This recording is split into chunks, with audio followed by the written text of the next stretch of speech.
Subcommittee on Homeland Security will come to order. I am pleased to be joined by the subcommittee's distinguished ranking member, the gentlelady from Illinois, Ms. Underwood. Welcome, Acting Director Lyons. I thank you for being here. While we await the details of the full fiscal year 26 budget request, the focus of this hearing will be upon ICE's operational priorities and the resource requirements to execute such priorities. I want to make sure that your agency has what it needs to do the very important job at hand, and I welcome the discussion today. I'll now turn to my colleague, Ms. Underwood, for her opening remarks. Thank you, Chairman Amadei, and I'd like to welcome our witness, Todd Lyons, the Acting Director for U.S. Customs and Immigration and Customs Enforcement.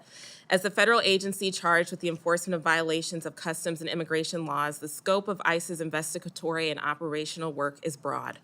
ICE has an incredibly important role in preserving public safety and national security by combating cartels and other transnational criminal organizations, investigating illicit drug trafficking, including deadly fentanyl, human trafficking, and smuggling networks, and going after violations of trade and intellectual property laws that seek to undermine our economic security.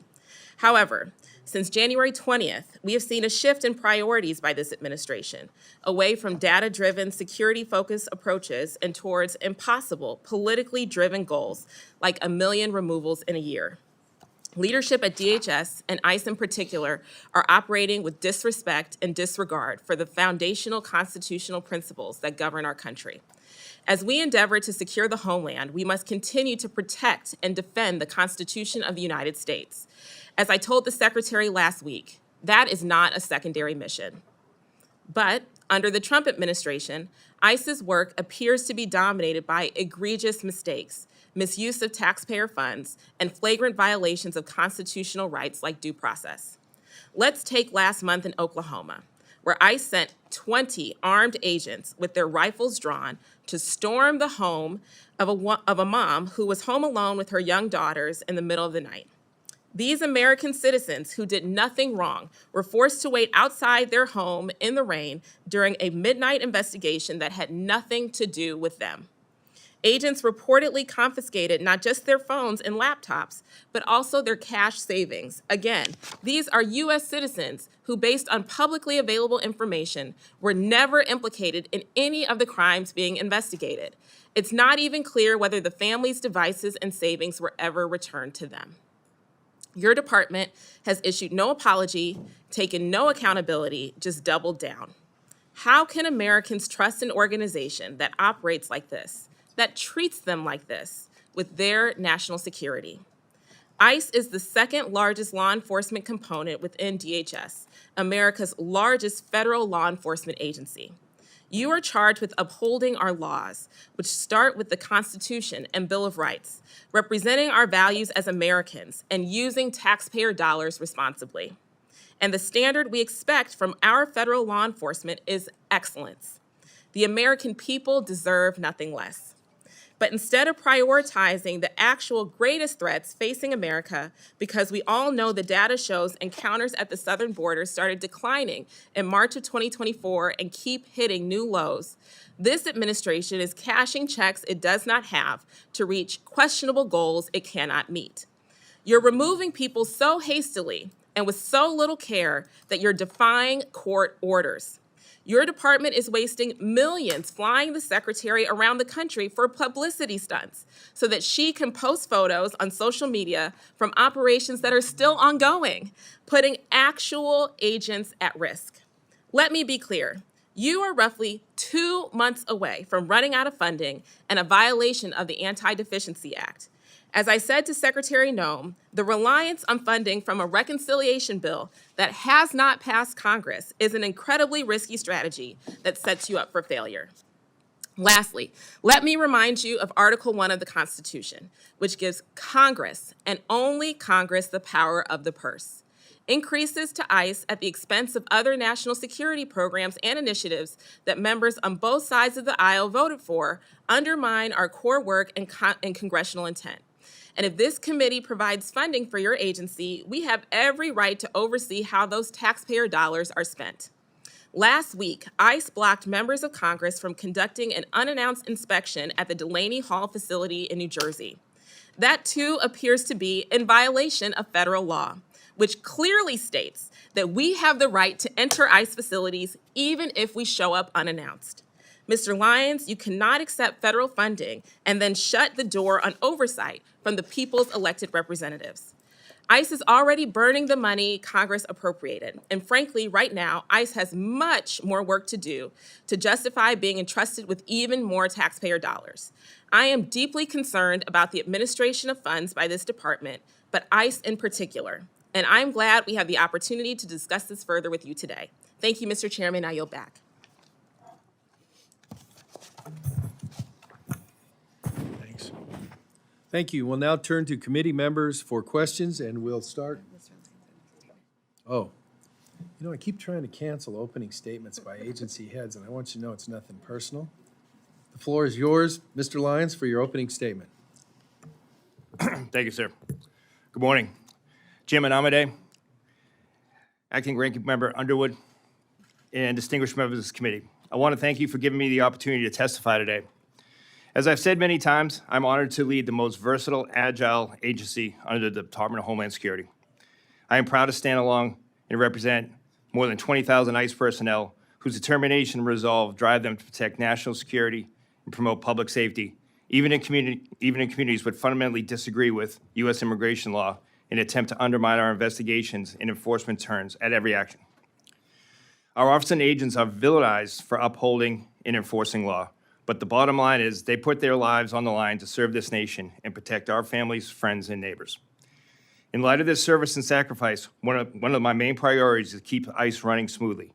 I can do that by working with you to ensure we have the resources we need to keep our workforce safe, keep promises made by President Trump and Secretary Noem, and meet our obligations to the American people. That is why these people are depending on me and you to secure those resources. In just over 3 months, the Trump administration has significantly increased our operational tempo. We've arrested more than 88,000 aliens so far during 2025, which is a 39% increase from the same time period in fiscal year 24. Of those arrests, 65% took place after January 20th, the day President Trump took office and took action on his pledge to make America safe again. We have also arrested 95% more suspected gang members, 655 more known or suspected terrorists, and 46% more aliens with pending criminal charges or convictions over the same time period. After years of being told to stand down instead of investigating, arresting, and removing the most dangerous criminal aliens from our community, ICE's brave officers and agents are now allowed to do what they signed up for, enforce immigration law in the interior. But it's just not about our enforcement personnel. During fiscal year 24, ICE's Office of Principal Legal Advisors represent the Department of Homeland Security in more than 1.8 million removal hearings and obtained more than 280,000 removal orders. With our increased operational tempo since President Trump took office, we have more criminal aliens in custody and more cases going before the Department of Justice immigration judges. Our attorneys are working around the clock to preserve the rule of law and protect our fellow Americans from the most dangerous threats to our republic. I would also ask for resources for our mission support staff, who ensure we bring in talented, capable, and agile officers and special agents. These dedicated professionals maintain our information technology structure, ensure our workforce has the support they need, and serve as stewards to all ICE resources.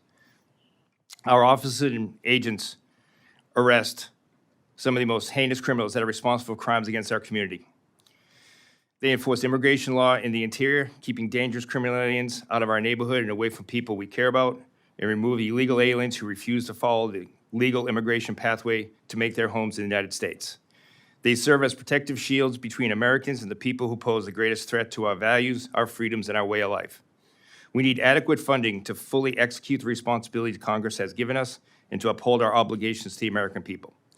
That is why I'm sitting here before you today, asking for your agreement with the resources requested in the fiscal year 2026 presidential budget. Again, I thank you for allowing me to speak with you today, and I look forward to answering your questions and giving you the information you need. Thank you, sir. Ms. Henson, the floor is yours for 5 minutes. What if I don't want to go to Ms. Underwood? Okay. Madam Ranking Member, the floor is yours for 5 minutes. Thank you, Mr. Chairman. Director Lyons, in fiscal year 2024, ICE was provided funding to support 41,500 detention beds. This was agreed to by Congress and carried forward in the fiscal year 2025 continuing resolution. Whether the administration likes it or not, that is what the law provided. And with ICE's current bed count at over 52,000 beds just last week, you are not abiding by the law. As I mentioned in my opening, you are maybe 1 or 2 months away from running out of funds to support this current level of operations. If reconciliation doesn't pass before the end of the fiscal year, what is your plan to avoid an Anti-Deficiency Act violation? Thank you for your question, ma'am. And I appreciate you recognizing the good work earlier in your statement that Immigration and Customs Enforcement do. The men and women really appreciate your support. Counting on reconciliation is not a plan, ma'am, and that is not what we are doing. ICE will not run out of money because we are fiscally responsible to ensure that we meet what the Appropriations Committee has outlined for us and what Congress has given us to work within the means in order to keep our operations going smoothly and ensure that we're protecting the American people. So what you characterize as fiscal responsibility, we know that the department is already trying to take funding from CBP and CISA, and that will only get you through June. It sounds like there is no plan to get ICE back to following the law in the direction of 41,500 beds, even with DHS encounter numbers, quote, at record lows. You are claiming success and demanding more, and the justifications we're seeing from this administration just aren't adding up. Mr. Lyons, with the power of the purse lying in the Congress, and if DHS continues to spend like this, we will have to look at how we can tighten those strings. Moving on, like most Americans, I am alarmed that ICE is trying to build more detention facilities while reducing oversight of those facilities at the same time. Last week, DHS accused members of Congress who were exercising their oversight responsibilities of, quote, illegally breaking in to an ICE facility in New Jersey. The department's spokesperson said, quote, had these members requested a tour, we would have facilitated a tour of the facility. Mr. Lyons, members of Congress do not have to request a tour of ICE detention centers to be allowed in. Federal law explicitly requires you to admit us even if we show up unannounced without previously requesting a tour. In light of this incident, what actions are you taking to ensure ICE employees know the law and are following it? And have you issued a memo or guidance to the workforce clarifying that members of Congress must be admitted in these circumstances, or are you requiring additional training? Thank you, ma'am, for that question. I appreciate it. Ma'am, I'll go back to the Consolidated Appropriation Act from 2020. The staff knows that we are fully supportive to ensure that the oversight that is granted by law by this committee is abided by. So we have proper access and oversight from the men and women of your committee in Congress to oversee what Immigration and Customs Enforcement are doing in our detention centers. We have nothing to hide. I hear with a promise that ICE will be fully transparent. We do acknowledge that any member of Congress does have the right to show up for an inspection of one of our facilities in their oversight capacity.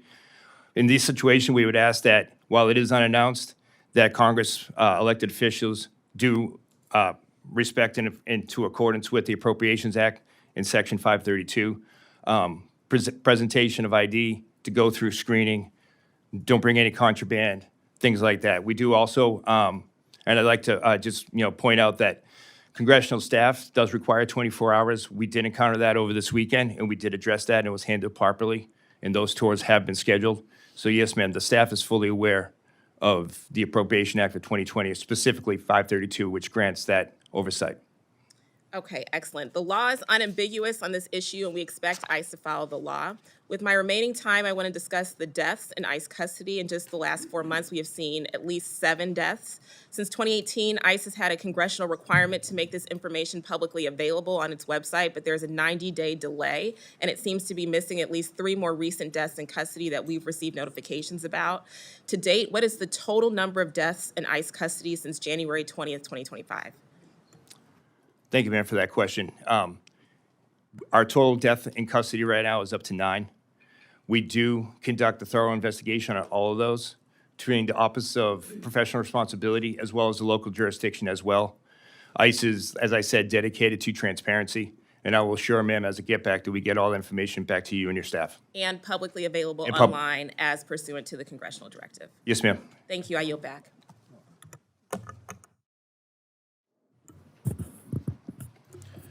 Does anybody have any objection if I go to Ms. Henson next? Seeing none. What state? Iowa, last I heard. Best state in the nation, that's right, Mr. Chairman. Ms. Henson, you are recognized for 5 minutes for your questions. Thank you, Mr. Chairman. Good morning, Acting Director Lyons. Thank you so much for being here today. I want to commend the men and women at ICE for the work that you do and President Trump for issuing that directive to get back to real enforcement of our immigration laws. And I want to thank you for your unwavering commitment to doing that and for coming to testify here today. Our borders are more secure than ever because of that leadership, and ICE is, I know, working tirelessly, putting lives on the line every single day to take, as you mentioned, the most dangerous criminals out of our communities every single day. And these are people who have entered our country illegally, breaking our laws. That mission does become significantly harder when local jurisdictions are not cooperating and instead are willfully choosing to put the safety and security of their communities at risk and the lives of your agents at risk as well. Sanctuary city policies not only undermine federal law enforcement, but they also create safe havens for bad actors. They obstruct access to critical data and information and disrupt efforts to dismantle the transnational criminal networks and the gangs that are exploiting our immigration system, endangering public safety, and continue to funnel illicit activity, drugs, fentanyl, and human trafficking into our communities. So what challenges, Acting Director, do you face when local jurisdictions refuse those detainer requests for your agents or are barring access to databases that could give you that critical information that you need to link to those criminal networks? Are there legacy programs or maybe even holdover administrative burdens that you recommend eliminating as a result of that? Thank you, ma'am. I appreciate that, and I appreciate your respect for what the men and women of ICE do every day. They are true to the mission. They swore to serve, and they do put their lives on the line every day. So I appreciate you recognizing that.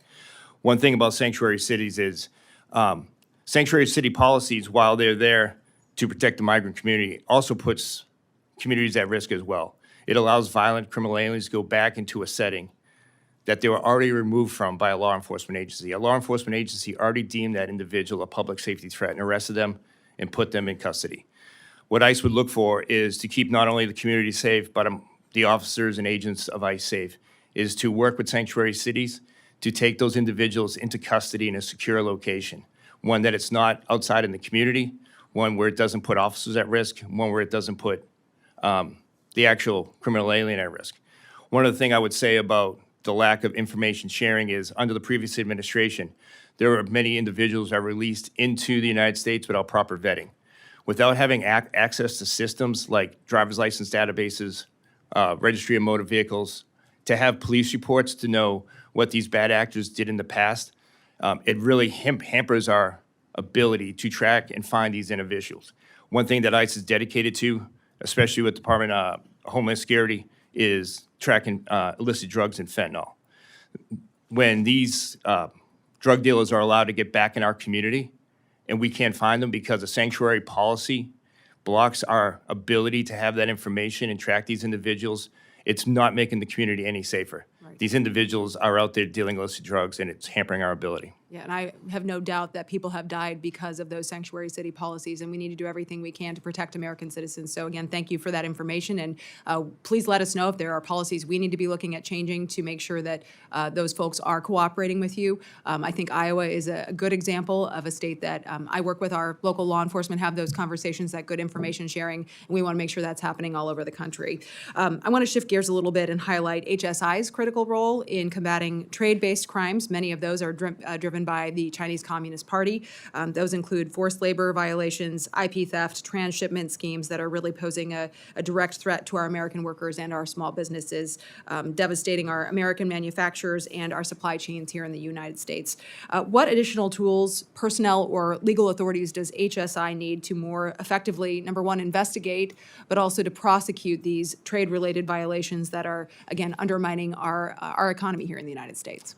Well, thank you, ma'am, for that question, and thank you for recognizing what HSI does. Homeland Security investigations is a key part to the Department of Homeland Security. It's instrumental to what ICE does for keeping this nation safe. While we have increased Title VIII civil immigration enforcement, we are extremely focused on threats outside our borders, especially from the People's Republic of China. And that is one thing that we would look for: more support in technology, more innovation to help us with these tools for these databases overseas, as well as more officers and intel agents and analysts that could work with us to really identify these foreign national threats that really are affecting our infrastructure. Because that's one key part that Homeland Security can do, is not only help protect outside the United States, but help key critical infrastructure and trade here in the United States and keep those secrets safe. Well, we're certainly trying to work on that. I have a piece of legislation protecting American industry and labor from International Trade Crimes Act that would give your law enforcement partners a little bit more resource to be able to do that. So hopefully we can get that passed. And thank you so much, sir, for appearing before us today. Thank you, Mr. Ma'am. I Chairman. appreciate it. Pride of the Gulf Coast from the Lone Star State, Mr. Cuellar Thank you, Mr. is Chairman. recognized for 5 minutes for your questions. Thank you, Mr. Chairman, Ranking Member. Thank you so much. And thank you, Administrative Director, being here with us. I appreciate the work that the men and women do for ICE. I've been working with them since I first got started here. In fact, I started off with one of your agents, Al Peña, who I think became Deputy Director of ICE some years ago. Well, we're in Laredo. We started the BEST program. That is the Border Enforcement Security Task Force. Since then, we put it into language. We've expanded it. I think you got over 70.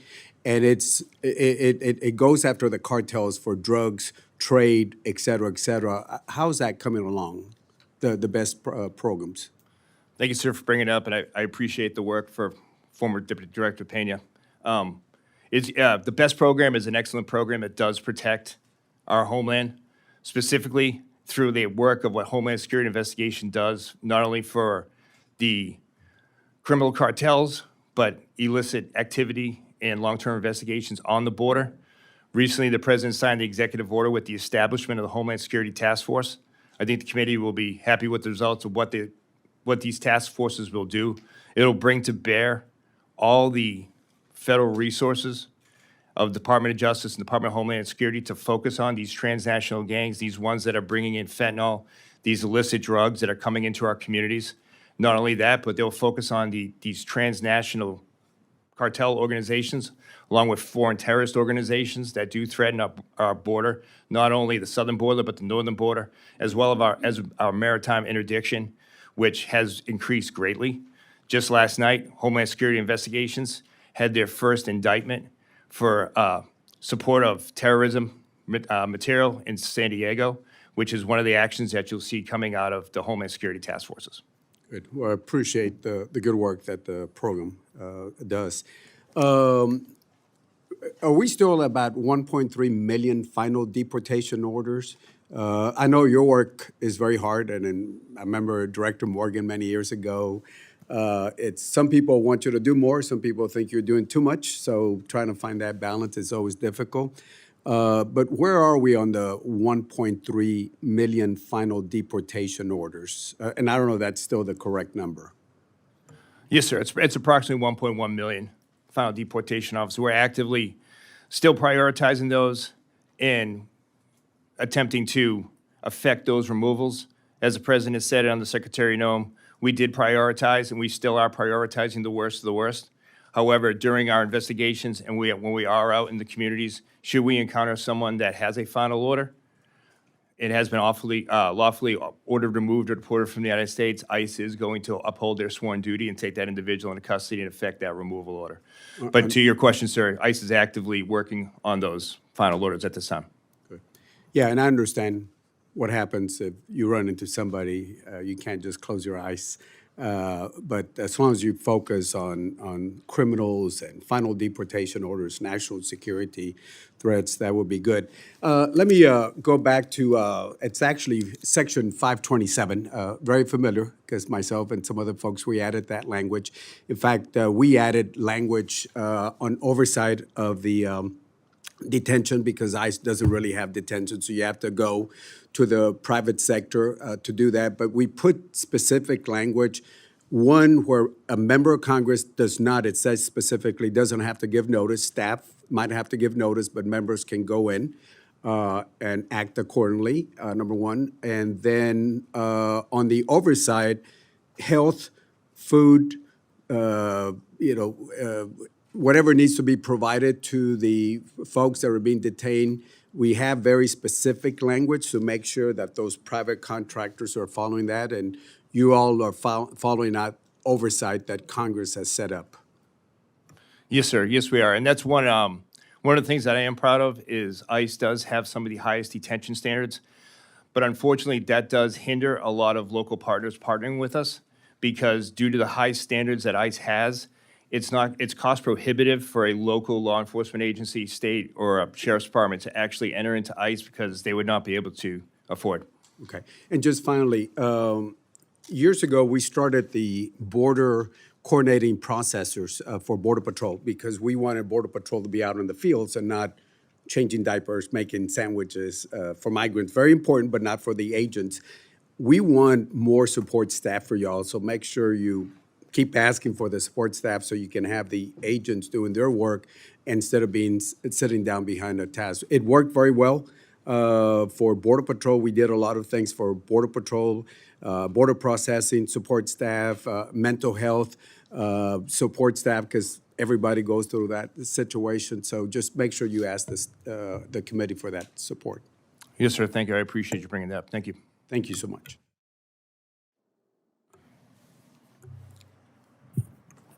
Chair now recognized for 5 minutes for his questions, the gentleman from Arizona, Mr. Siscomani. Thank you, sir. Thank you, Mr. Chairman. And thank you, Acting Director Lyons, for being here. Thank you for the work you've already done and you've been doing for our country, for leading the men and women in ICE. Very important task. It's something that the American public clearly had their focus on when we talked about this all last year and then what we saw here in the last 4 years specifically. So it's a very important work and also a tall task. I visited the Eloy Detention Center, just the detention facility in my district this Monday. So I was just there this week, and I got to see obviously the operations of it, and it was quite eye-opening. I've known a lot about this issue for a long time, but visiting there helped me understand things even a little better, and also the challenges that we're facing. We obviously made this administration has made a stated goal of removing 1 million people a year. That's a goal. That's to Mr. Cuellar's point as well. And after my visit to Eloy, I think I better understand the complexity of what needs to happen for us to meet that goal, how expensive that can be as well.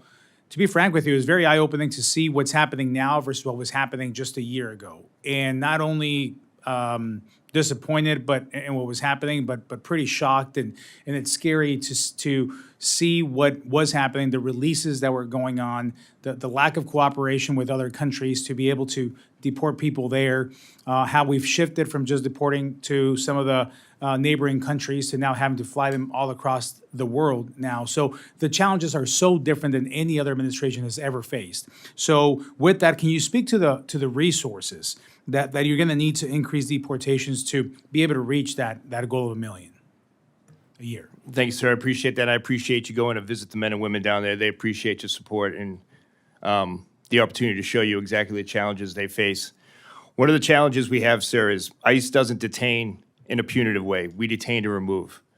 So one of the hindrances we have for us is the ability to actually, when people have gone through their due process and gone through the immigration proceedings, to effectively remove them in a safe and humane way.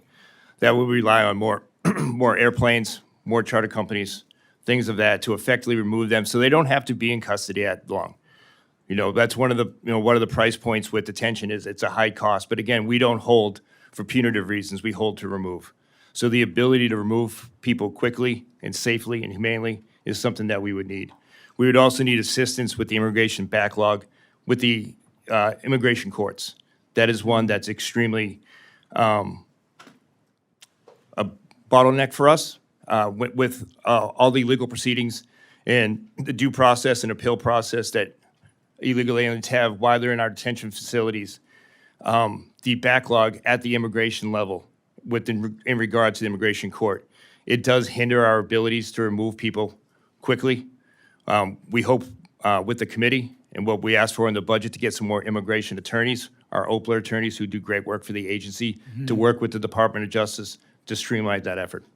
That's excellent. Those are good points. We'll make sure that we give you the support that you need there. I learned a lot as well about the coordination needed with the travel documents from other nations and how some nations are a little more challenging than others. Not only the access to those airports, but actually be able to get the documents and how long that takes. So a lot of challenges that you're dealing with that. With the time I have left, I also learned here during my visit that, and I was pleased to hear that most of the jurisdictions around the Eloy facility are cooperating with ICE in terms of communicating and giving ICE access to their jails as well. I understand that you all focused on criminal removals. Obviously, that's the main one. We have heard horror stories of those released by previous administration committing crimes against Americans, and it seems to me that by coordinating with federal authorities, our local governments can make our streets safer. You mentioned that the risk of sanctuary cities and how that actually puts the community at risk more than anyone else. So how many local jurisdictions have entered the 287G program, and can we at this committee help raise to an even higher number? Well, thank you, sir, for that. I would say that ICE, we have increased the 287G program over 300%. There are a lot of partners now that are signing up to assist with ICE, but those local agencies do need financial support and the legislative backing to continue to work with ICE. We welcome all partners because one goal is, especially for myself, representing the men and women of ICE, is to be that viable law enforcement partner and be that actual public safety tool to help communities. So any cooperation, any support we could get along the lines of the 287G program or any legislative or congressional changes to the Immigration Nationality Act, ICE would welcome that. Thank you, sir. Mr. Chairman, I yield back. Thank you. Gentleman from Hawaii is recognized for 5 minutes for your questions. Thank you, Mr. Chair. Mr. Lyons, I'm trying to just understand the FY 2026 budget and how it's coming out, especially as it affects ICE. So as I understand it, the skinny budget that came out for the overall Department of Homeland Security proposed a substantial increase of about $43 billion, which was about 65%. But all of that is in reconciliation, and I completely endorse the ranking member's comments on the complete inappropriateness of the use of reconciliation for base budget decisions. You also apparently are proposing in that skinny budget substantial reductions in the base budget for key federal agencies such as FEMA, the Federal Emergency Management Agency, the Cybersecurity and Infrastructure Security Agency, or CISA, Transportation Security Administration, key for air travel. So these are all key agencies, and we obviously disagree with the proposed reductions in those key agencies. However, if you add that all up, it seems to me that if you're reducing your base budget by $2 billion, that it's going to be increased somewhere else. If your net is zero, which I think you've said, are you anticipating that there will in fact be an increase in the president's budget in ICE, and where would that increase come from? Thank you, sir. I appreciate that. Appreciate the question. I'll actually have to refer to Secretary Noem and her testimony and the Department of Homeland Security, sir, as ICE doesn't have any input on CISA, FEMA, or TSA's budget. What I would say is that I said to the ranking member is it's fiscally irresponsible for us to rely on reconciliation. My goal is to work with this committee, work with members of Congress to ensure that we are financially responsible and that we work within our means and what the committees legally and through the budget have set for us, and we ensure that we spend the American taxpayers wisely. Let me ask you in a different way then. Yes, sir. Maybe you can answer this question. Where do you think the greatest financial stresses are in ICE, where you would, in an analysis of ICE, want to increase your base budget? Yes, sir. Obviously, the one big key piece of the ICE budget is detention space, sir. Detention space and our removal contracts. That is one of the key parts to our budget right now. That is a large piece. But also, sir, we are focusing on ensuring that the other programs, much to the one that the ranking member brought up, Homeland Security Investigations, our Office of Principal Legal Advisors, that we make sure they have the right tools and resources to focus on the public safety threats and the national security mission.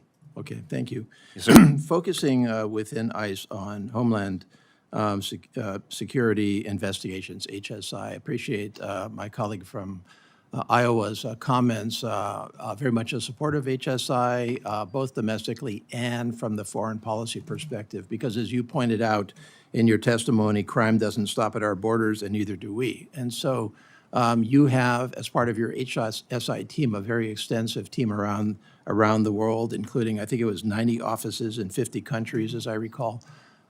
Are you intending to preserve those offices? Obviously a rhetorical question, because I do believe that those offices are key to our foreign policy, especially as we're withdrawing in other aspects of our foreign policy. These are key not just for law enforcement, for networking and partnership with our partner and ally countries around the world. Is there any threat to those offices?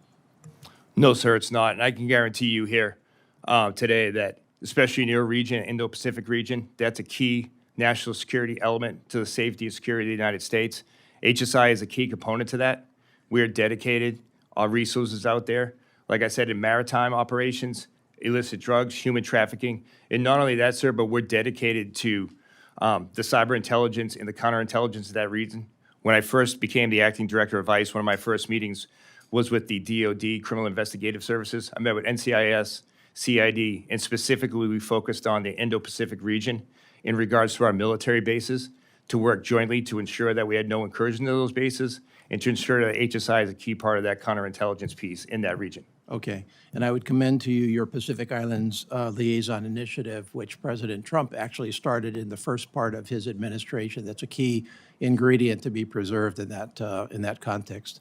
I yield the balance of my time to the ranking member. Thank you so much. Mr. Chairman, I ask unanimous consent that a letter from Congresswoman Ocasio-Cortez dated today, May 14th, to the subcommittee regarding events last Friday, May 9th, be inserted for the record. Without objection, so ordered. Thank you. I yield back.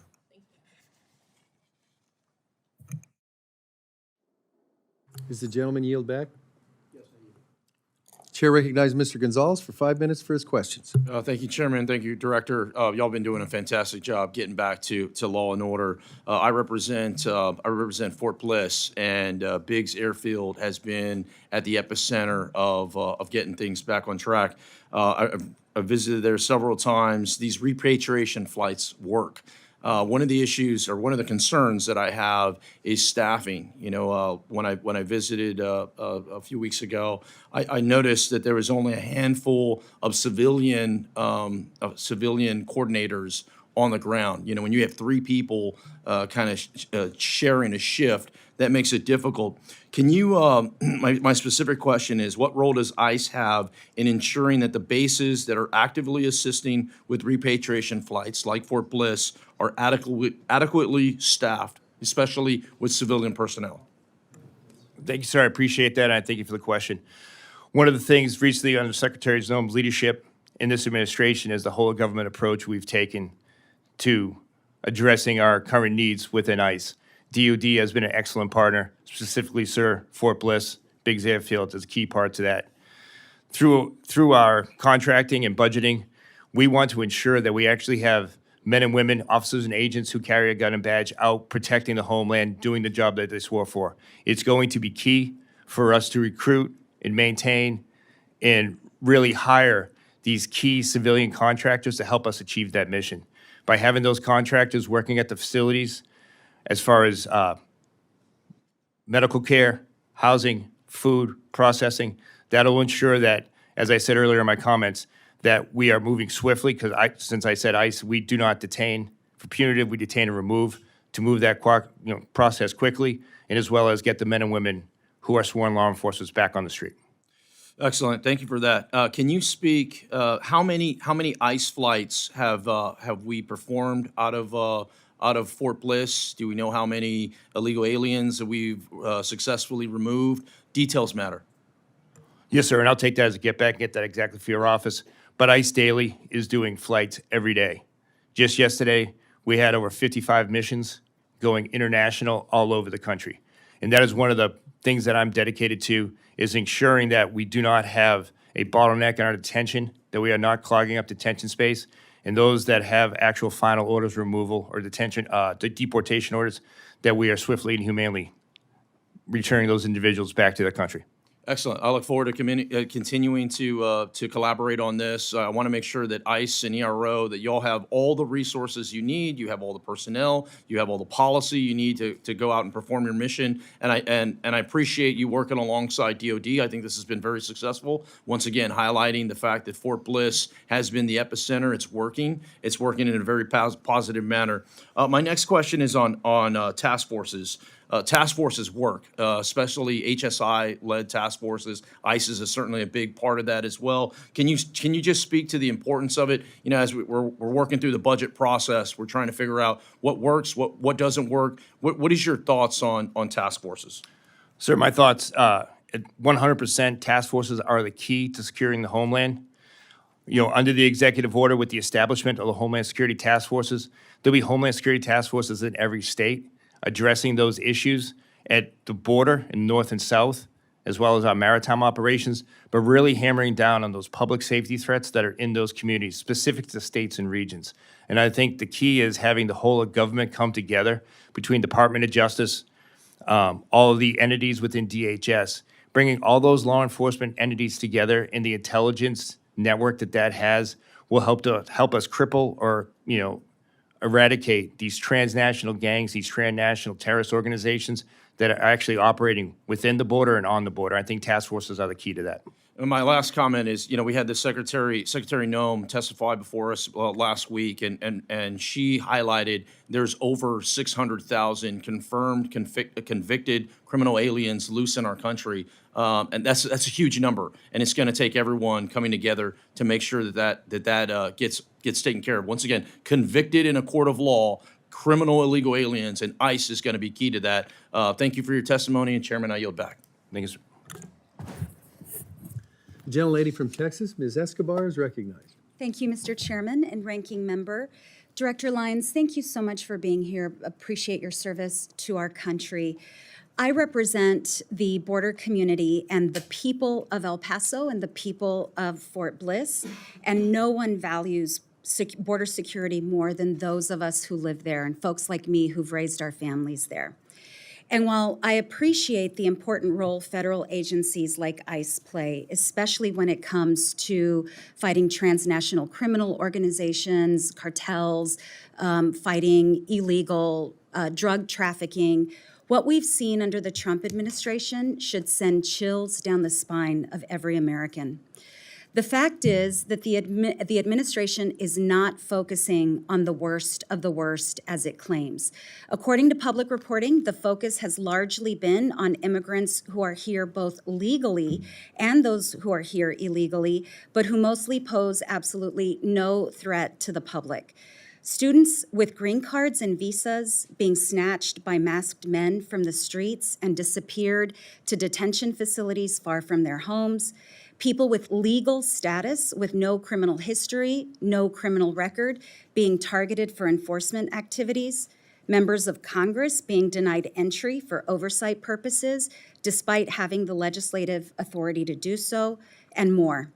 This is the kind of disturbing pattern we see in authoritarian police states, not in a democratic republic.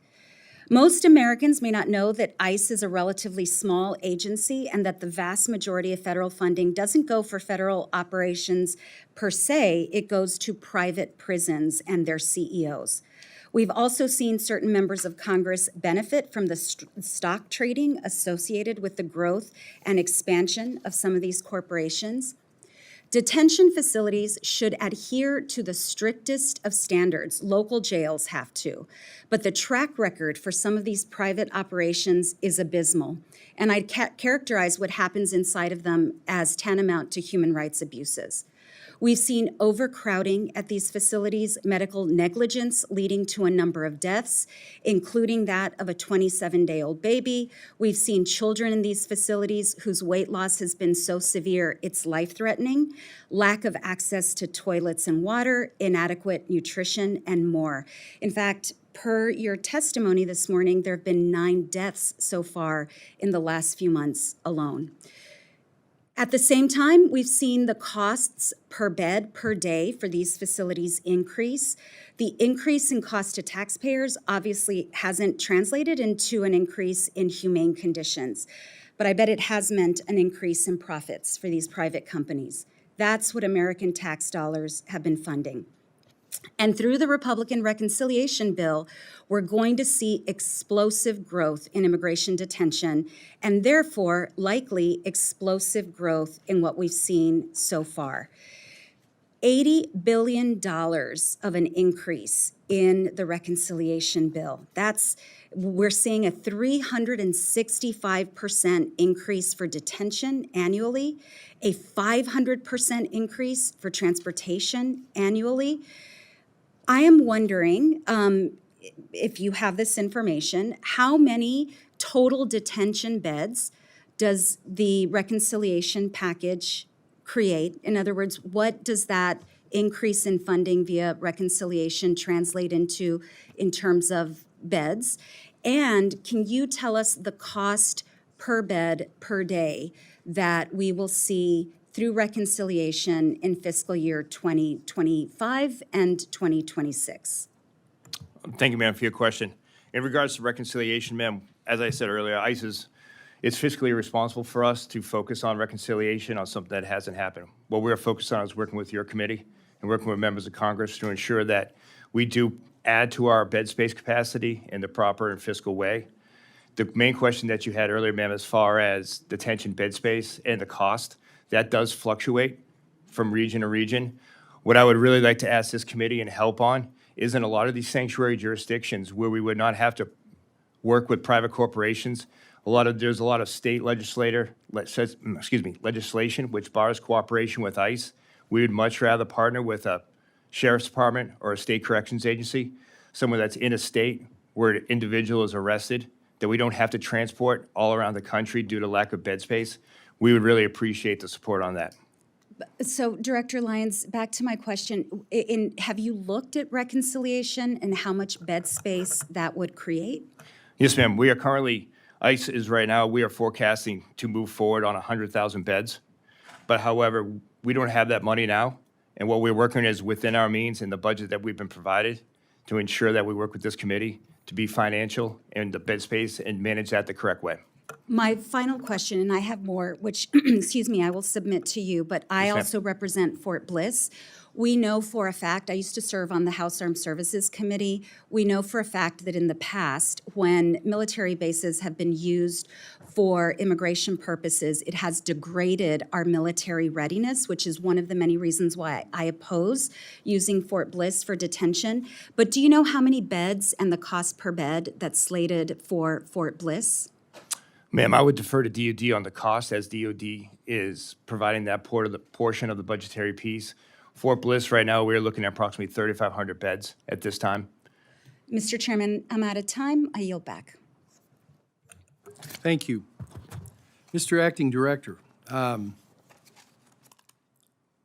if you know, and if you don't, then you need to get back to me on this. How many beds is DOD supporting across military installations for detention purposes for you guys? Gitmo, Fort Bliss, whatever. Can you give us a ballpark number? Yes, sir. Right now, at Fort Bliss, we do have 69 detainees at Fort Bliss right now. We have reached out to other facilities such as Fort Leonard Wood, Fort Bliss. We're in the process of standing those up. Some of these are going to be new and existing, so the bed space, I don't have the exact count yet, but I will get you that exact count, sir. Okay.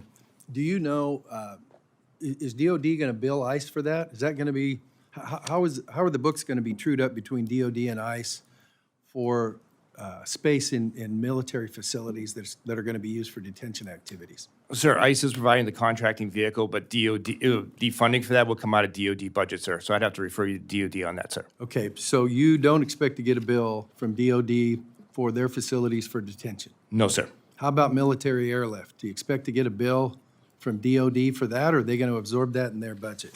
No, sir. I'll refer you to DOD on that one, sir, for the proper answer. But no, sir, I do not expect a bill from DOD. Okay. How many additional beds do you anticipate bringing online with the transferred funding of the $312.5 million that is the request that you put in for reprogramming? We're looking to come online, sir, up to 60,000 beds at this time. And that is through, what's the time frame for those coming online? Through the beginning of fourth quarter this year, sir. Okay. Will you still have a shortfall after this potential transferred funding? Do you know? Sir, I can promise the committee and I guarantee that we're going to financially work within our means to ensure that we do not have a shortfall, sir.